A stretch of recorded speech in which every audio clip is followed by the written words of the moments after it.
2020, Yes, and it we are is. grateful to you tuning in with us for another webisode, Installment. another webisode of Late Night with the Harvins. We're Ooh, I'm excited to showing my be stuff. Wait a we're, minute now. we're excited to be on with you tonight, Yes. and thank you so much for taking time out of your Friday night to come and have some candid conversation and relevant. I forgot what I put in there. Relevant reflection. Yeah, relevant Relevant reflection reflection. Come on on now. love and marriage With the and life. alliteration. Come on. And that's what we do. That's what we do. That's what we do. Glad to be on tonight. Yes. And I'm Yes. hopeful that everyone survived another week of shenanigans in our country, and you are encouraged and hopeful because there are great things going on. And how about that debate? How about that How about senator? that debate? Yes. I'm just gonna say one little phrase, and you'll know where I stand on the debate. I I will will not not be be. lectured. I will not be lectured. I will not. For me, Listen. that was the takeaway of the night. It was And amazing. so I hope that you had an opportunity, if not to watch all of it. We sat and watched every single minute of it. Yes. It And was I hope that outstanding. you also apprised yourself to some of what we heard in the hours and now the days following the debate, just illustrating the places of exaggeration and delusionment, and just the perpetuation of what we have seen for these 3 years and 9 months. And I'm hoping Jesus, that let it be so. everyone across our sphere of influence are number one, committed to vote, number two, Vote. committed to making our nation better, putting us back on track, and never undermining who we are again. And one more thing about that, then we're gonna go to tonight's topic because it's Yes. way more exciting, Way more. and Yay. way more joyful for us. But I want everyone to continue in prayer for the governor of Michigan and for other elected officials who are being the subject of just hate crimes and just all manner of, just gonna sound real churchy right here, wickedness, as people who differ in opinion from them would even threaten their lives and the life and well-being of their families. But we declare in our nation it will not be so. America is better than this behavior. And so we speak a word of dismantling and destruction to domestic terrorists. And Yes. we declare that this will be a peaceful land where we all abide with safety and sanctity. Let's see who we have on with us tonight. Please Good do us a evening. favor and share. Thank you. Share. Thank you, Host a Adrian watch Brown, party. on with We us didn't say that. tonight. Oh, host a watch party. Thank It's been you. scrolling across the bottom. Right, but Welcome we to always Late say Night. Click and share, invite and empower, look and live. Come on, do it tonight. Look and live. All right. Good to have Shauna Adrian. Warren's on. But Adrian Brown's on. Let's Hey, shout out Adrian. Happy Thank you birthday. Is for today her joining us birthday? on the birthday weekend. Birthday's on Sunday. Yes, So yes, thank yes, you for yes. sharing the birthday weekend with us, kicking it off right. Hey, Deacon Lori. Deacon Hey, Michelle Hall Deacon Davis. Michelle on with us. I can only see right here. Shauna Warren is on from North Carolina. Hey, Shauna, and my favorite deacon down in North Carolina. Daria Kimber is on from New York City. Hey, Dari girl. All right. Mother Henson and the Zimmermans are on. All right, Tyrone is in the house. Come on, Pastor Overseer, Dr. Bishop Elect Zimmerman. I know I just Jersey's did in too the house. much. What's I going did on, too New much right Jersey? there. Good to have Mother the Lucy's Zimmermans on. on with us tonight. I just did too much. It just went too far. Yes. All right. So tonight we call this the Young Love Edition because last weekend our family reached a significant milestone in that the youngest in the Proctor clan and the eldest in the Harvin clan reached their wonderful milestone of the first wedding anniversary. The first wedding anniversary. First one. And we are so abundantly proud of them, Godly just proud. in general, but for truth, just crossing that wonderful milestone last weekend just brought back for us all the joy of that weekend for our family. And this is the poster we had from their rehearsal dinner. This is the night before forever. This was Yes. October 3rd, and we they made us so proud. What a Absolutely. wonderful milestone in our family. And so tonight we thought it would be really nice to bring on the young Harvins and Young have them Harvins, come come on. talk about their journey to love and marriage, and what this first year of marriage has been like in the pandemic. And I mean, absolutely for sure, I'm sure when they imagined and dreamed and planned their first year in marriage, they never thought of this kind of Of anniversary. experience. There was certainly no mask and no physical and social distancing over there at the young Harvins in their first year. But I know they never thought that they'd be this close, this long in the first 12 months. So I want everybody in the late night with the Harvins family to welcome on the screen, not for the first time because they've been on with us before, the young Harvins, Durant and Diandra, all the way from Tampa, Florida. Good evening. Hey, Young Harvins, good evening. Good evening. Good evening. Glad to have you on. we're gonna have All you right, turn one of your devices down. It's the speaker. We're gonna turn it off. Okay, there you go. Okay, so how's it going down in Tampa? We good? Good. Y'all You good? know, it's going well. Thank you so much for having us. I wish you gave us a little heads up that it was formal. We wouldn't be in our t-shirts. We thought we were gonna match you guys with matching shirts. No, you are man. you all look fabulous. Y'all look fabulous, and we like your matching t-shirts with the Forever Infinity Love logo. Is that what that is? Let me put you Forever on the screen by Harvin. yourself so everybody can see your logos. Y'all know the vibe. Come on, watch this, watch this. Everybody, look at the young Harvins coming Come on on, young with Harvin. their Show us how to do Infinity it. logos. Look at this right here. Oh, I'm on the wrong side. Okay, we got a full Yeah, screen. Now we just yeah. need a little bit of entry music, then we be good. We got You can't have any music. You can't have any music. This is our show. Y'all want music? Get your own show. Get your own You got it. show. You got it. So we're glad to have you guys on tonight. Let me do something so at least our headroom will try to match. Maybe. Okay. Okay, that's a little better. I don't like it with this. The headroom is so high. Okay, there we go. That's a little bit better. All right. So, as we talked about tonight, we want to just discuss and let the world share in what has been your journey to love, and then subsequently your journey to marriage, and then lastly what this first year of marriage has looked like. I mean, the reality of it, both the joys and the challenges, and we'll go from there. Then we'll take some questions, and trust me when I tell you, we'll burn this hour up so fast that you'll ask the question, where has the time gone? And we'll know it's time to go home because guess what? That soundtrack music will start again.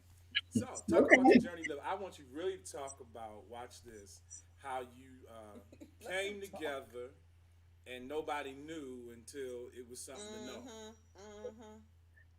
That wasn't on the a lot of questions, but Yes, it was. That's right there in that part. I'm about to see him like Susan. Journey to love. Look, yes, one thing we learned about the debate is we do not have to actually answer the question.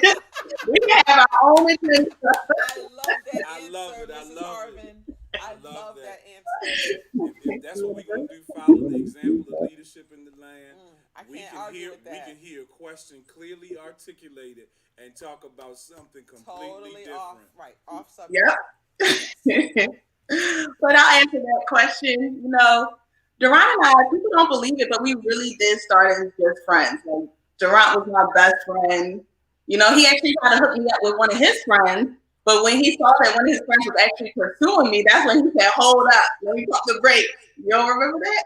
all right. Oh, I didn't know we was being that real tonight. My fault, y'all. And that's something Wow. that's something that inquiring minds didn't know about. All right here. Yeah. So you started off as friends. Mm-hmm. Okay. That was it. That Like, was it. yeah, it really was just friends, and then it just kind of built from there. Like, it really wasn't. There was no motivation to it. It just kind of built. Okay. Okay, that's cool. Yeah. So friends and both of you being PKs. Yes. What was that like? Well, I slid in his DMs because he was a PK, and I saw him around the avenue a couple times. I'm like, okay, he's cute. We'll see what's up. But You have to tell people what the avenue is. Everybody doesn't know. Pennsylvania Avenue. AME Zion, to be specific. Yes, for rush hour services. She wasn't just on the block. Yeah, she's right. I should have cleared that up. I'm about to say. But it was interesting to say the least, because there were just so many eyes on us, and people had their own agendas for us and perspectives of what this was. So we just really had to learn right then and there that it's what we make it, and keeping whatever to ourselves. Yeah. It was a quick lesson on knowing who's in your circle and who you allow in your space, because especially at that point, it was a situation where a lot of, I would say, younger preachers and younger people in the church just were trying to gravitate towards us, just trying to ride the wave. And so we just had to make quick decisions on, all right, we ain't dealing with that. We like y'all, so we're going to run with y'all. And we had people that stepped up for us. So it was big. Wow, okay. So then it transitioned. And when did you all decide to let the parentals know? So the funny thing is, Durant and I joined Facebook probably in 2008. And when you join Facebook as a middle high school. So when you join Facebook, you kind of address who you're connected to in the beginning. And for some reason, it said that Durant and I were engaged. And that got out. And I know my parents found that out. Oh my God, that's because we were still just friends. So the time when we finally told y'all we were together, which was 2009, a whole year later. Okay. Wow. Okay. Mm-hmm. And we were very much surprised. I really feel like we found out at the time of proms, like junior proms or something. That's about right. That sounds about right. I sent somebody, I was supposed to go to prom with, I won't name her. I was supposed to go to prom with a young lady from my school, and I canceled her and took the Wait a minute, you canceled it? Yes. So she was, mommy probably know more than dad did. Remember, I always had the older people in the school wanting to go to prom with me and stuff like that. So, y'all good? Yeah, we here. Oh, so yeah, I always had the older people trying to, like the upperclassmen trying to take me to prom and stuff. I remember that. Yeah, so I was like, oh no. The girl like forced her way into my junior prom. I remember. So I kind of just ran with it, like, all right, cool, whatever. Upperclassmen, she drive, I don't drive. Let's do it. You know what I mean? And then we started rocking, and I was like, yeah, I'm gonna need you to not buy a dress yet. Wait a minute, I remember that. I remember that. Yes. The weird part, she was all up in her feelings about that. Yeah. So the weird part was when we got to the front door of prom, she was standing there, dressed regular, like just taking pictures with all the people she knew that was at prom, and she was nice. It was just really weird that she was standing there. Yeah. I don't remember that part. I don't remember about her being at the prom. Well, we weren't at the prom, so we weren't. You weren't there. I feel like I should have heard that story. We didn't hear that. Plenty of stories y'all ain't heard. I know. We haven't heard. Okay, I don't think I want to hear them tonight. Let's reserve them for time at the beach or something. All right. Yes. So now here we are, and we are a year out, right? Mm-hmm. So how has your first year of marriage been? Well, how has it met your expectations, and what changed? What was surprising? You want me to go? Or you want to go? Okay. So when I thought of our first year of marriage, I thought of beaches, travel, probably hitting a couple different continents, getting some passport stamps, drinking some daiquiris, loving, living life, fun to the fullest, no kids, just us enjoying each other. But I heard that. Go ahead. Well, it seems to me that was successful with the exception of the passport stamps because there's been nobody but the two of y'all. But go ahead. exactly, but I was expecting the beaches and, you know, something outside of these four walls. Little did I know that COVID-19 was going to hit because I was actually being proactive. I had all of our trips up into October booked. Mm-hmm. I had hotels booked, Airbnb, flights, everything. I was super excited. Yeah, the only thing I didn't book was our London and Africa trip. That was it. Okay. They were already planned and everything. So when COVID hit, it just stopped us right in our tracks. Everything that we thought we knew, thought we were going to do, looking forward to, stopped, paused, canceled like Durant did his date. Like everything just shifted for us. But another thing that happened was we just had to really come to terms with ourselves and each other, even the things that we weren't even fond about. We had to address them head on. Like there was no distractions, nothing that was blocking us from seeing it. And that was a really good blessing in all of that. And I would say that my biggest takeaway from COVID-19, there were a lot of them, but because this year has not been easy in the slightest. There have been several highs, but also the lowest of lows. Like you guys know, this year has been crazy, but definitely one of the biggest takeaways, and that I'll tell any and everybody, is that I like my husband. I like him. Oh, This is my best friend. We laugh about the craziest things. We just have enjoyed each other to a new level. that's Okay. awesome. All right. That's awesome. That is wonderful to hear. That's wonderful to hear. So now, can you say more about what it means to have the opportunity to be face to face, to confront the things you don't like, and how if you were talking to a couple that is 12 and 24 months behind you in the road who may not have the gift of time. And I mean, that's a positive spin on this pandemic, the gift of time to be at home. Can you say more about what that process looks like? I honestly think that this year so far has been the fact that it's been beneficial to us is just a reflection of the fact that we did the work prior to it. You know, Okay. I think this is a moment where you either show up and rise to the occasion or you get exposed. Okay. Oh, that's good. That's You good. Show up and rise to the occasion occasion. or get exposed. That was Wow. good. Oh, wow, I felt like I was on Oprah just now. That was excellent, son. But Okay. that's really what it is. It's like there's no hiding. You know, you can't you can't say, oh, I got to go to work. I got to go work out. I got to go to the store. You can't blame it on errands. Oh, we're too busy to have this conversation. Or we too busy to, oh, I didn't realize we were like this. No, that can't happen. Like you here. We're in this house, you know. Right. And there's no place else to go. And that's it. You know, like, and then even if you do go somewhere, you ain't going with nobody but this person because you know, so it's an enlightenment for me. Like, I always do sports analogies. For me, it's like it's one-on-one. Like you don't have no help. You on this island, figure it out. You know, and if you can't figure it out, that means you skipped a step before you got here.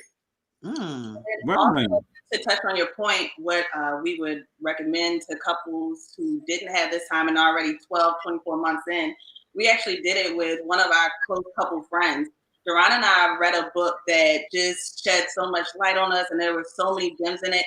And they came up on their 2nd year anniversary last month, and we just sent them this book. We said, we really pray that it can enlighten you all the way that it did us in just our first couple of months of marriage. And they reached out. They said, y'all don't even know what this is going to do for us. So definitely just encouraging them to read and learn and grow. And like they Okay, so you have to tell us what the name of the book is. Off top of it.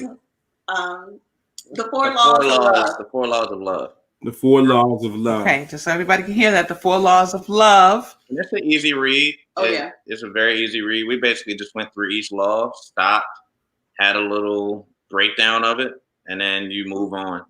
Just Okay. set deadlines on when it needs to be read. Hold those deadlines accountable. I needed a little help with that, but it actually was helpful. All right. So I see that your cousin's on, Jamisha, and she and Tevin will be married in a couple of weeks. Right? So what would you say? Yes, come on, Mish and Tevin. So what would you say to them? What advice would you give them? What words of wisdom would you give them right now as they prepare? That's ironic. We just had this conversation with them like last week. So we talked to them like what, weekly? Every other week, something like that. Yeah. Awesome. So basically the advice that I gave and that we gave was specifically for this moment right now, as far as like they're about to start their union, to understand that this is their union. It's very easy coming into weddings and engagement parties and all this other stuff. Fun, great stuff, but at the end of the day, it comes and goes. So I was very specific about understand that these are your moments, and if you don't want to do something, you don't have to. Right. Nobody else is going to be there after this day comes and goes. That's right. Nobody's going to pay your bills, and if they are, let me know who those people are, because I want to do business with them. But it's on you. You know what I mean? So you can make your own decisions. You don't have to take nothing from nobody. Oh yeah, and then that's a whole nother segment. Like the fact that when you elevate, everybody can't go with you.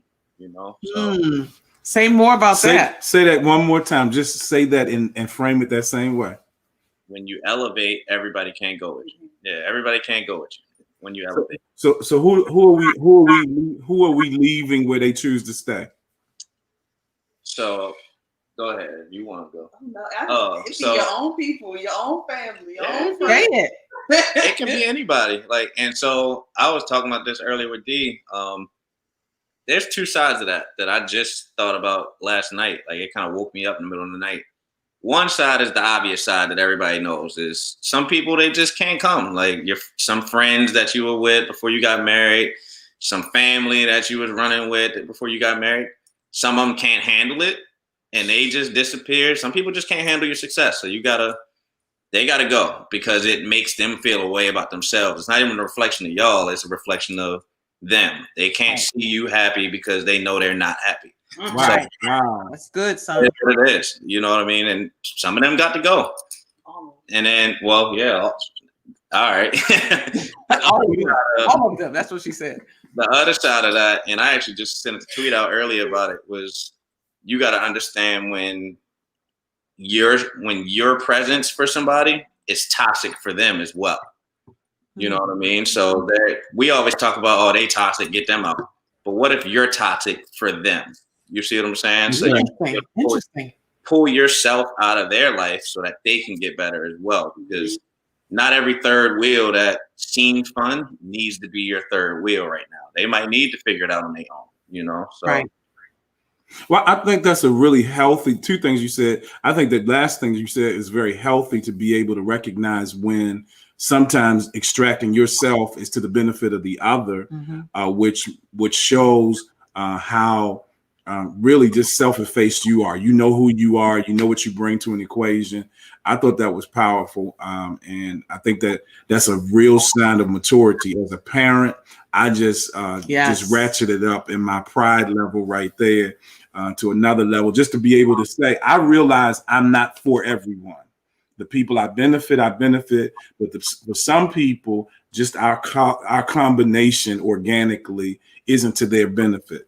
And I know how to withdraw myself for them, not necessarily for me, but for them. Right. But the thing I want you both to talk about, because you both mentioned it, is at what point did you see the necessity or the value in making a contribution, though sometimes unsolicited, to other couples for the sake of their well-being? I mean, I think it's remarkable that the two of you at this point in your journey understood the value of paying it forward by benefiting another couple. Say more about how you got to that especially point. A couple who were further down the road than you, a year ahead of you.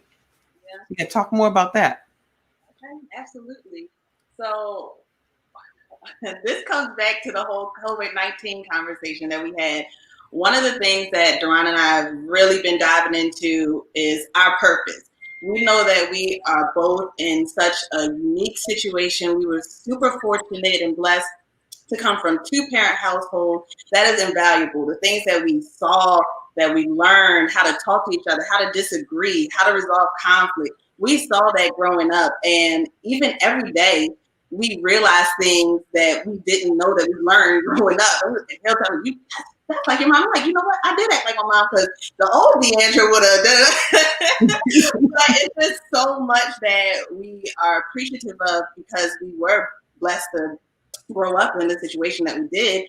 And so with that, we believe that our purpose really is to help couples along the way, especially young couples. While we're young, we're learning so much. When we did premarital counseling, like that was fun for us because we just learned so much more about us and what it meant to be married. What does that look like? What is my role as a wife, his as a husband?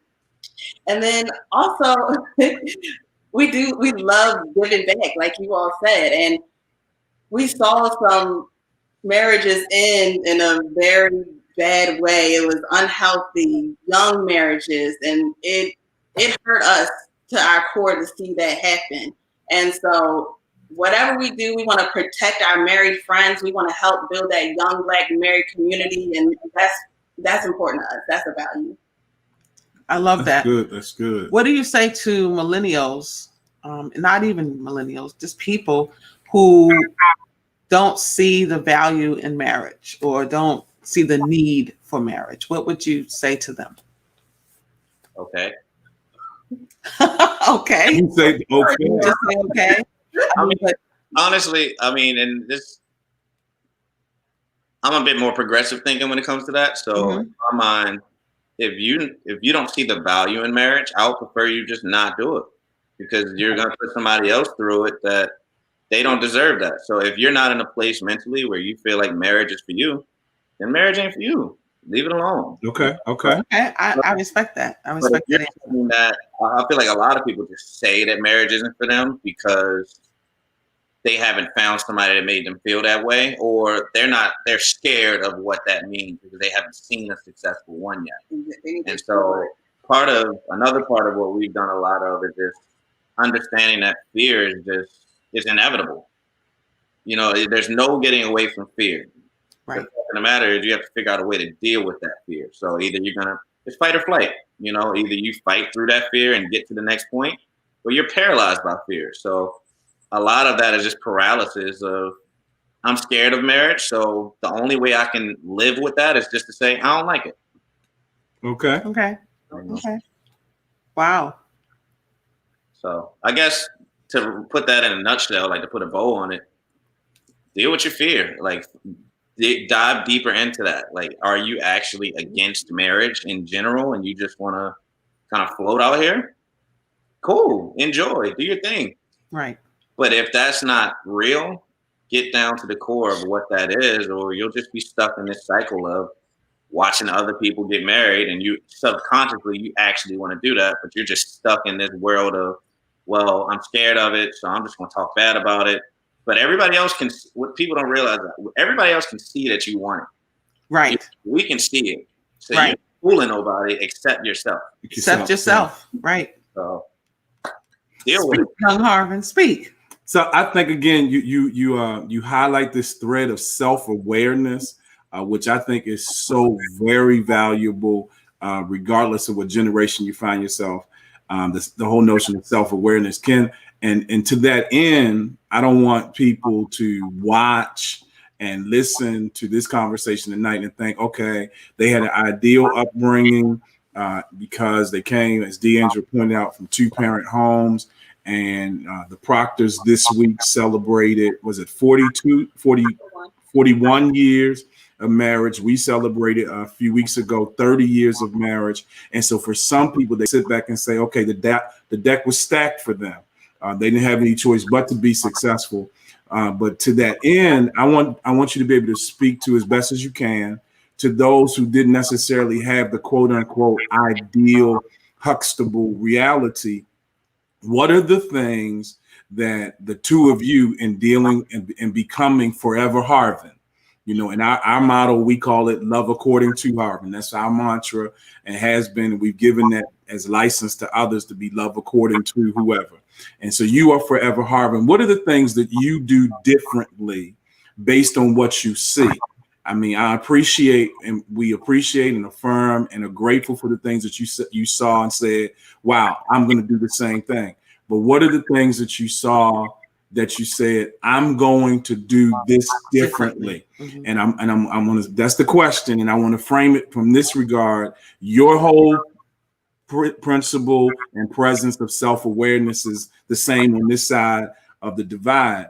We're aware that we're not perfect people. So what are the things that either of you are doing in your marriage that you're doing differently to show others, well, just because you got lemons doesn't mean that it's going to be a bitter and sour life. This is how we made lemonade in our generation. Okay, so personally or as a couple, both? Either way. Either way. Right. I would definitely say that one thing that I wanted to do differently is I wanted to always remain in communication with Durant. I didn't want to get an attitude and shut down. Like, that's not what I wanted to do. And I also always wanted to be able to express myself. I wanted to be a strong Black woman, but do it respectfully and not, ever disrespect Durant. So one thing that I personally am going to start doing, can you believe that therapists are booked up until December? I sought out a therapist, and I actually told my mom about it because, I would say women of her generation, they keep things in and they don't really talk about too much. There's family secrets and stuff like that. Like, I wanted to break certain generational curses. And I told my mom that I was looking for a therapist. She actually thought I was looking for a therapist for a friend. But I said, no, Ma, I want to talk to her. And she was like, really, Anna? Is everything okay? I'm like, Ma, it's nothing wrong. I just know that, my life has completely changed. I just want to talk about it to a professional. That's what they're there for. I pay for insurance. I have HSA. Let me use some of these coins. I know that's right. Come on, girl. Let me use some of these coins. So I told her that, and probably like a couple of hours later, she called me and she said, you know what? I am proud of you for taking that step and doing that, owning it, and becoming the best version of you. So that's one thing that I've been doing. And also to piggyback off of that, Durant actually came to me, a couple of months ago. He's like, we should set up just quarterly check-ins just so that we can just talk to somebody and do a check-in, to do a temperature check. I was like, okay, I didn't have to think that up. I like that. And let me say this to you. I applaud you because, like your mom, that's something that even in our generation, it's not very common. It's becoming more common. Mm-hmm. But when we were you, that was definitely not something that we were taught to do. Right. Nothing that we were encouraged to do. As a matter of fact, it was more the opposite. You keep your business your business. You don't talk about it. You don't share it. You don't disclose it. You just deal with it on your own. So I applaud you for taking that step. And I hope that other people will do the same because, again, it goes to taking care of your mental health and self-care and, mental health, not just for you as an individual, but even as a couple, doing those check-ins. I think it's excellent. So good for you. Good for you. That's wonderful. Good for you. Do that better. And I think the thing that really makes me happy is that I can see lived out right here on this screen the notion of every round goes higher. Right. Because I think about my parents, I think about who I am, and then I'm looking at you. You're the next generation. And trust me, Forever Harvin gives us a whole new level of this is what it means to do it better, do it differently. Yes. And just because you do it differently doesn't mean what was done was wrong. It just means when we know better, we do better. Right. Yeah. Anything else you're doing differently? I think for me, I'm very cognizant. I'm a very prideful person. I get that from both of y'all, to be honest. But I take big pride in my name and what I represent. And so when interacting with her, I'm always very cognizant of drop your pride. Drop your pride. You know, I'm always reminding myself, because it's so easy, specifically as Black men and Black women, when we go into the workplace and just in the world in general, we have to carry that pride on our shoulders day in, day out. Right. You have to be very intentional about filtering that pride when you walk back in. Like, so you just, because obviously you don't want to, and we've done this before where I work in the music industry sometimes, and basically you have to be a bit cutthroat in that world. And so there's been times where we've been arguing, like 2 years ago when I just got into it, and she's like, why are you talking to me like that? And I'm like, what do you mean? And then I have to really take a step back and say, wow, I was really in there negotiating with her. Like, she owed me money, like, for real, you know? So, but it's part of just understanding that you got to be vulnerable in these conversations. Like, that's a part of it. And so I talk to a life coach probably, every 60 days or so. Mm-hmm. And I just drop everything. Little white lady, she a little weird, but she hear me out, and she is a little weird. She's a little. That's okay. It's okay. But she's gotten to know me to a point where she even said something to your degree. She's like, you seem so much more open. And I was like, I feel like it. You know, like, I just feel like I'm more in tune with what's happening internally and what's happening in my mind and why.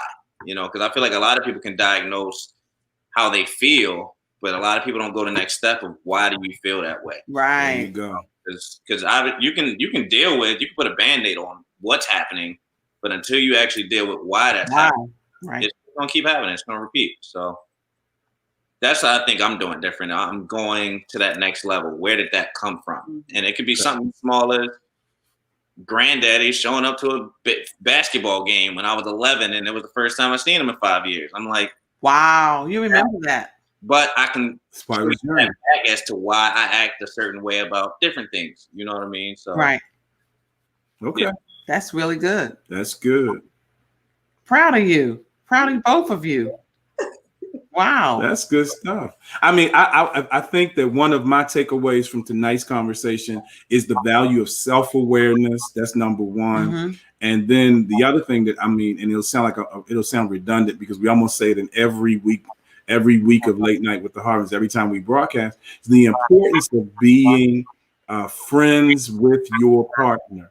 And I think the quote that actually the hashtag for the night is hashtag I like my husband. I like my partner. And I think that it just goes back to something we said our first night when we started this webisode experience. And just remember, I can't kicking and screaming to this. But we said he loves it now. Oh, I love it now. But at the end of the day, I don't believe that marriage works. Relationships don't work if the people involved aren't friends. You Absolutely. Got to, in the words of Diandra, you got to like. You gotta like the person you live with. Right. I mean, like them. Yeah, you really do, especially in the age of Corona. I mean, I can't imagine living, being quarantined with someone I don't like. I just couldn't, laying down, going to bed every night with somebody I don't like.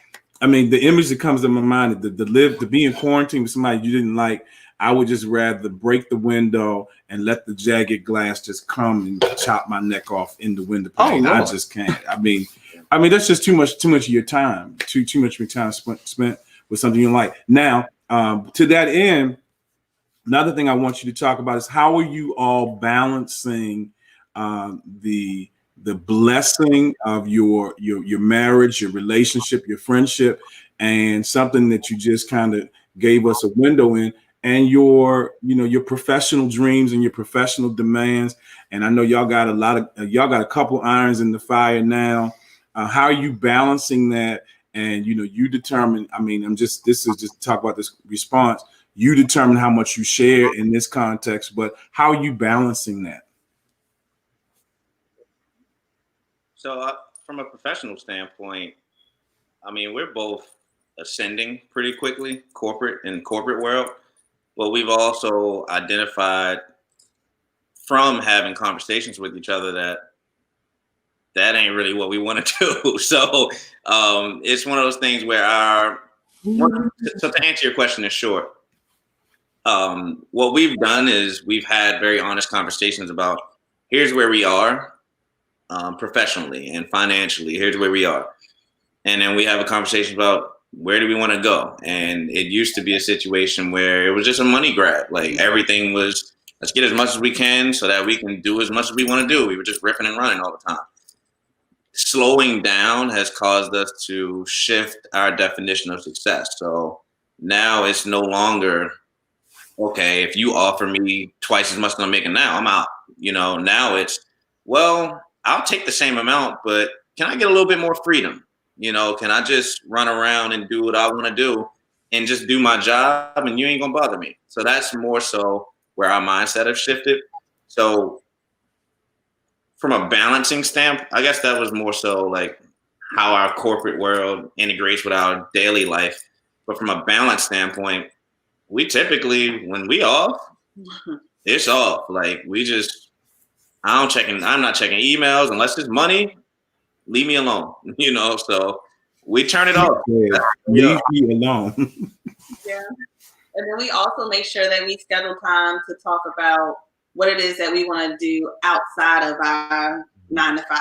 So even though we might be tired, we might not feel like it, we're going to take that time, even if we just sit there and kind of just brainstorm instead of having a deep, constructive conversation. We are going to spend that time to invest in ourselves.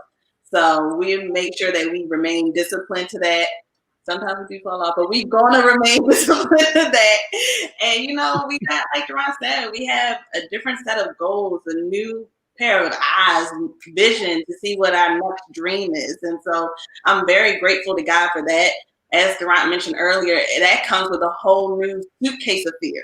But it's also taught us, hey, now we got to fast. We got to wake up earlier to make sure that we're praying, we're reading, we're making sure we're in the Word. I make sure that I say every single morning, I don't care if it's the weekend, I'm getting up at 7:30 and I'm saying my daily affirmations just so that I start my morning with what I want to think and I speak to fear.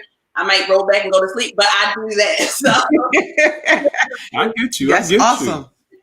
I read my little Our Daily Bread, so he coming along. He ain't done with me. Go ahead, son. Read your daily bread. So now it seems to me that the two of you are very supportive in not only maintaining your commitment to your dreams and your goals, but you share in supporting one another in your spiritual foundation. How's that work?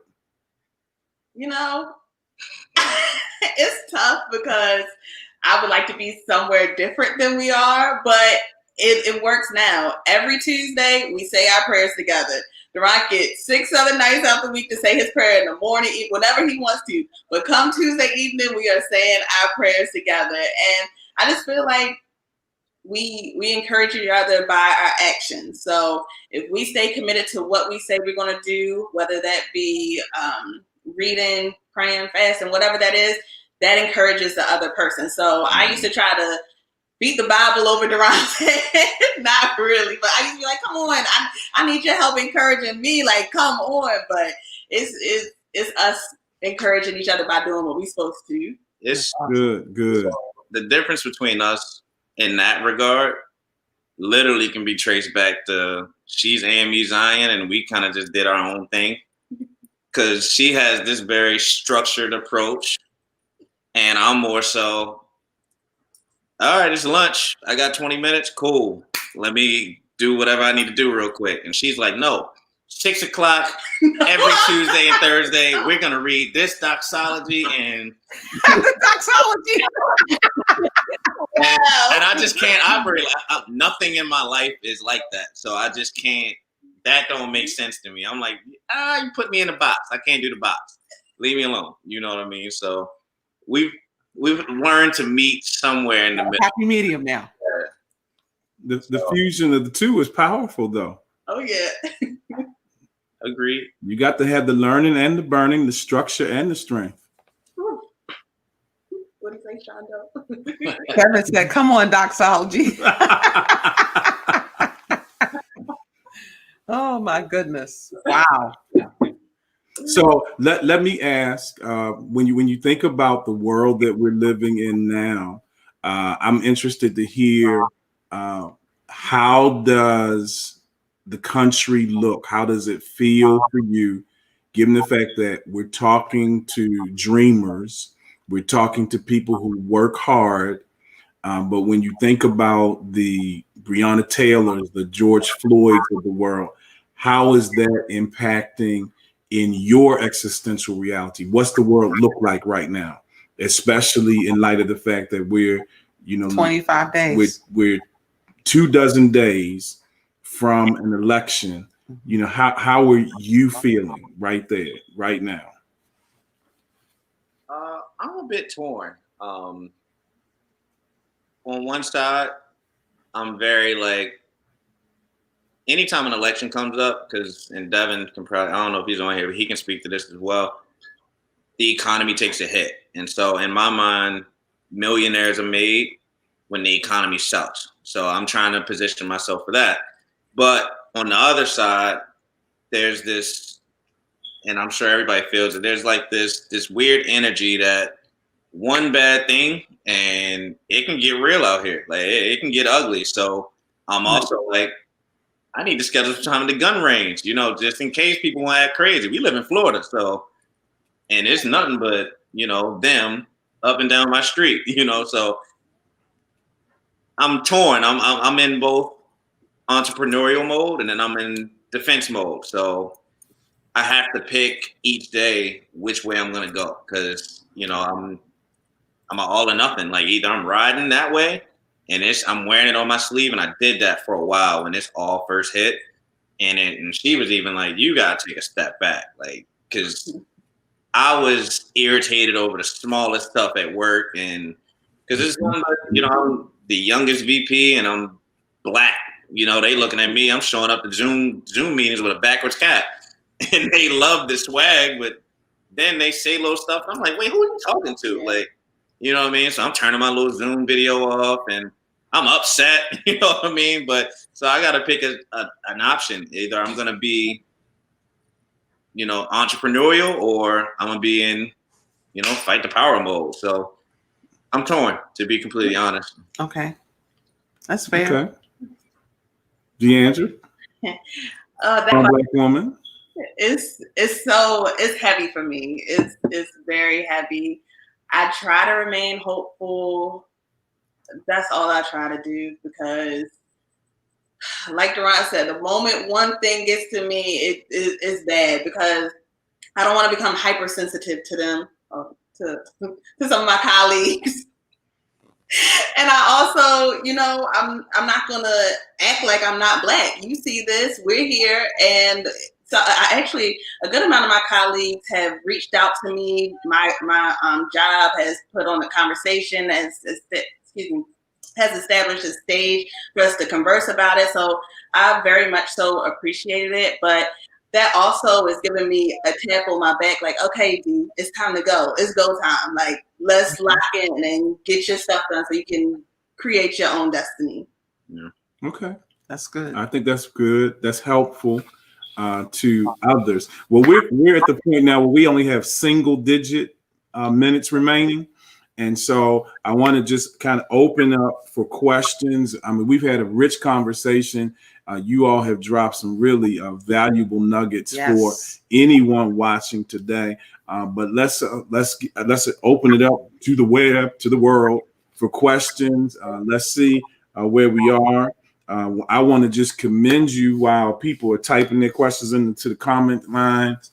Whatever platform you're on, whether it's Facebook, YouTube, Periscope, put your questions in now, and we can see what you can get from Forever Harvin. Well, we have the offer from here, Love According to Harvin. Regardless, it's late night. Let's get some daylight revelation for you.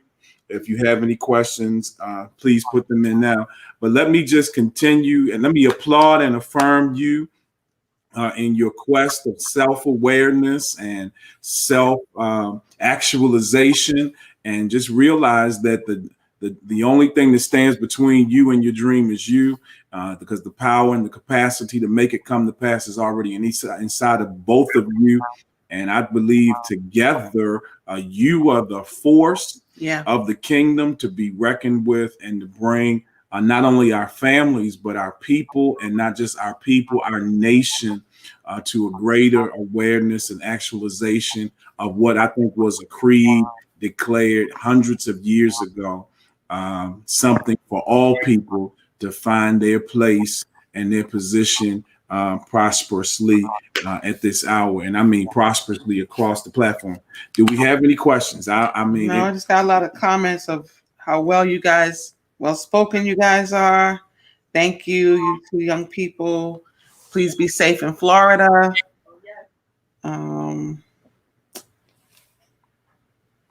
Okay, what's one thing you really enjoyed doing together during this first year? Okay, what's one thing you two really enjoyed doing together during this first year of marriage, even though it may not have been what you planned due to Corona?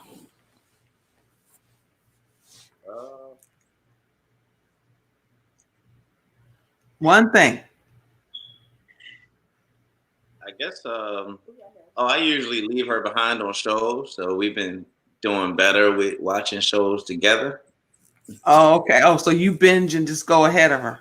Oh, yes. Seasons ahead. Yeah. Do you ever catch up? No, I just leave it alone. Like, that ain't for me. Find something else. Welcome to my world. Yeah, I do that too.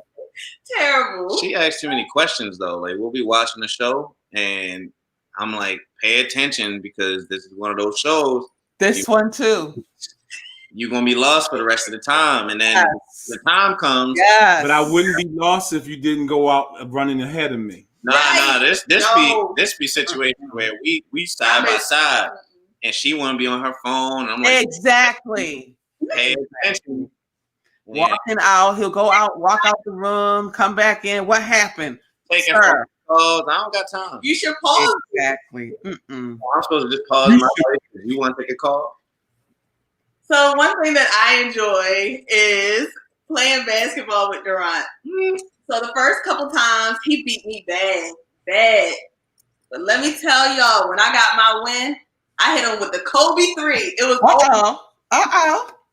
No, he thought I couldn't hit a 3. Namesake. I don't know why you say it ain't so. Say it ain't so. I don't even know why y'all entertaining this. Say it ain't so. Okay.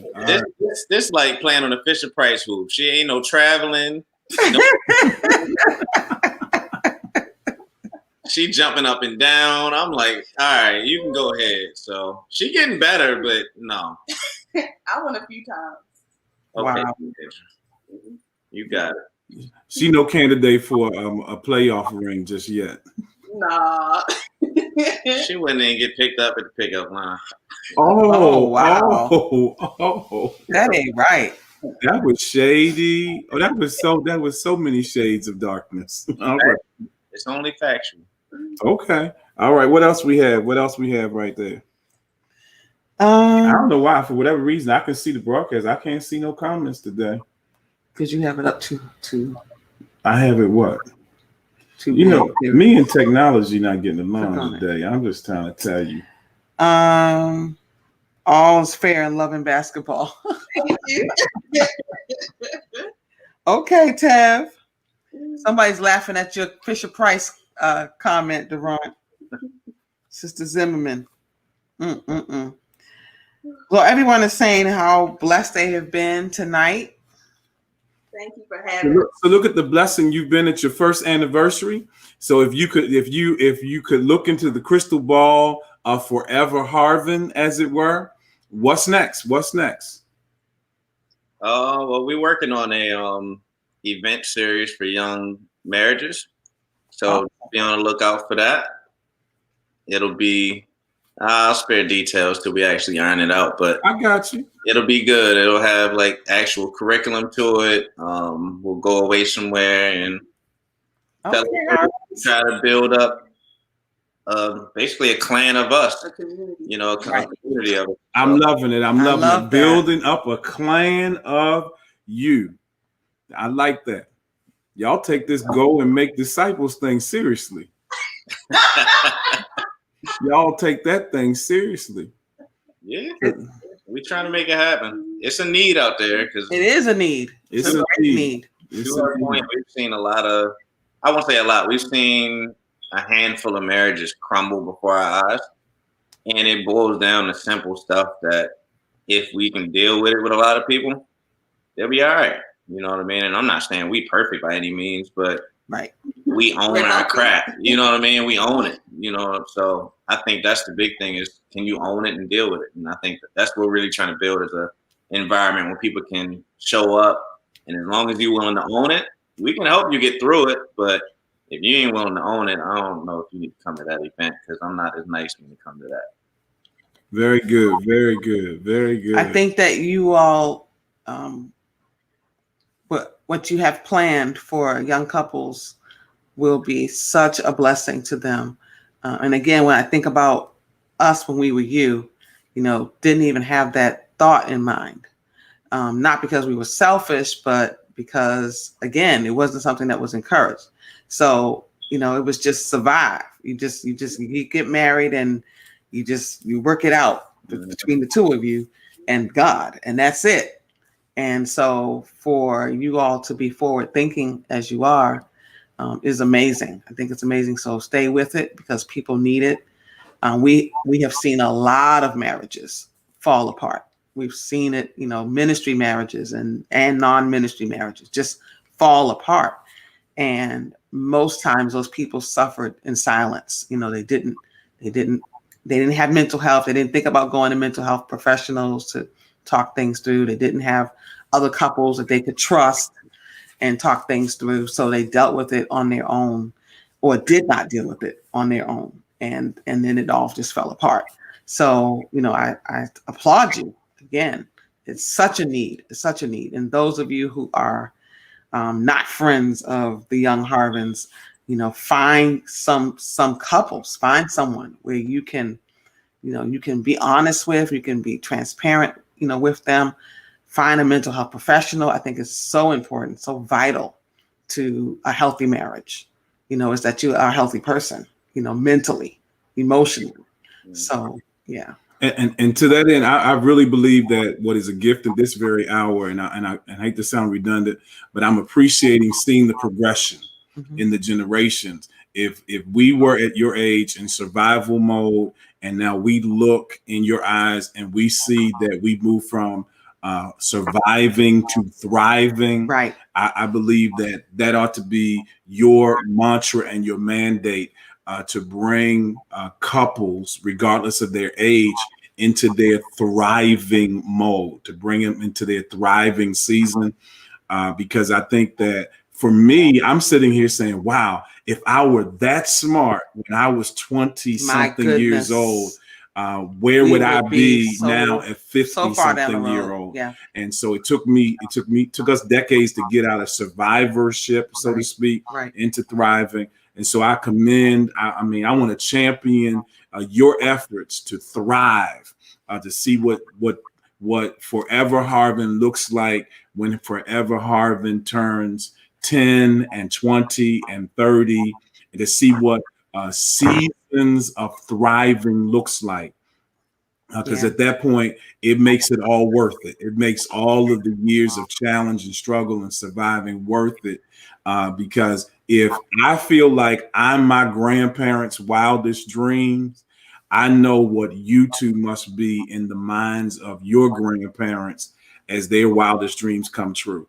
I mean, to sit here and you're not 30 yet and you say VP, I'm like, hey, that's somebody's wildest dream. My goodness. And your grandfather would be doing cartwheels. I want to both your grandfathers and your godfather, your great uncle, doing backflips. Oh, absolutely. And I mean, that's for both Harvins and Proctors alike. You are that generation's wildest. So your challenge is to continue to do what you're doing. Don't be distracted. Don't let the weights hold you down or hold you back. Because trust me, if the sky were not the limit, God would have never allowed you to shatter the ceiling and the glass of the ceiling over you. So keep going, because other people are going with you. and you got the permission of the elders and of your God to leave people where they choose to stand. Don't let anybody guilt you or shame you into dumbing down or staying back when the mantra that's on your life, the mandate is on your life, is to go forward, to go higher, because people whose names and faces you do not know are counting on you and will be blessed just simply by you becoming who you are. Thank you, Forever Harvin. Thank you, Forever Harvin. Thank you for being happy first anniversary. Love you guys so much. Many more. Thank you, everyone, for joining us for another webisode. I think I made that word up. Thank you for joining us for another webisode of Love According to Harvin. Remember, whatever you do, don't ever give up on love. Don't ever give up on looking up, because guess what? That which endures lasts, and that which lasts is rooted in love. Get out your vote. Make sure everybody votes. Yes, y'all know my rule. please. If you don't vote, you can't sit at my table. If you can't sit at my table, you will not eat. And it's a proverb right there. The one that doesn't vote will starve, but the one that votes makes the difference for tomorrow. We love all of you. Thank you, Mr. and Mrs. Harvin. Thank you. Love you. Stay Have safe. a good night. Everybody be well. Thank you. And good night.